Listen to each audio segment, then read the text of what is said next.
Germanton multi speciality hospital, doctor Mir Jawad jar Khan, national award winner, senior orthopaedic surgeon and director of Germanton multi speciality hospital. इनके साथ most senior and well experience doctor की team आपकी खिदमत में रहेगी। अस्सलाम वालेकुम नाजरीन, 7H न्यूज सच को रखे आपके आगे।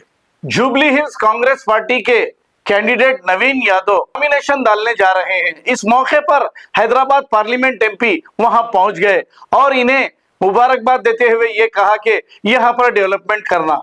असद साहब, पहले आप अपने पुराने शहर का तो डेवलपमेंट करिए। 70 साल से आप यहाँ पर हैं, आपने क्या डेवलपमेंट किया है? यहाँ की सड़कें देखिए, पुराने शहर की गलियों का क्या बुरा हाल है देखिए, ड्रेनेज सिस्टम देखिए। आप बाहर जाकर उसको क्या कह रहे हैं कि वहां पर डेवलपमेंट करें।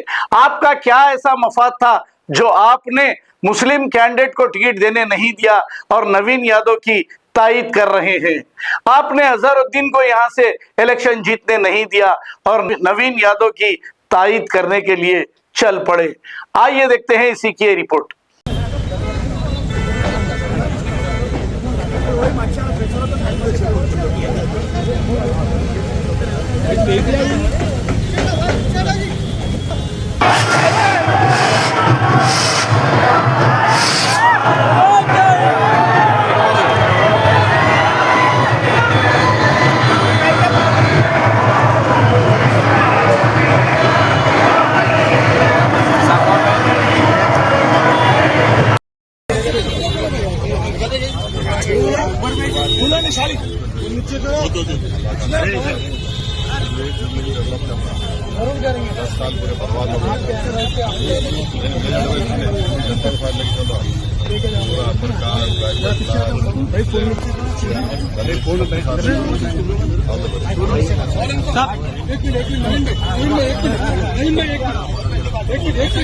Germanton multi speciality hospital, doctor Mir Jawad jar Khan, national award winner, senior orthopaedic surgeon and director of Germanton multi speciality hospital. इनके साथ most senior and well experience doctor की टीम आपकी खिदमत में रहेगी। Doctor Wasif Azam, doctor Bharvi Chandori, senior cardiologist और दीगर स्पेशलिस्ट डॉक्टर की टीम खिदमत अंजाम दे रही है। Robotic surgery, advance cath lab, MRI, operation theatre, ICU, 2D ultrasound and pathological laboratory की 24 घंटे इमरजेंसी सर्विस के साथ अपने तमाम अमराज का मुकम्मल इलाज करवाइए। Germanton multi speciality hospital, opposite to pillar number 150, Attapur, Hyderabad. खबर है शहर की, खबर है गाँव की, खबर है सारी दुनिया की। 7H न्यूज पसंद आए तो लाइक कीजिए, शेयर कीजिए और सब्सक्राइब करना ना भूलें। 7H news.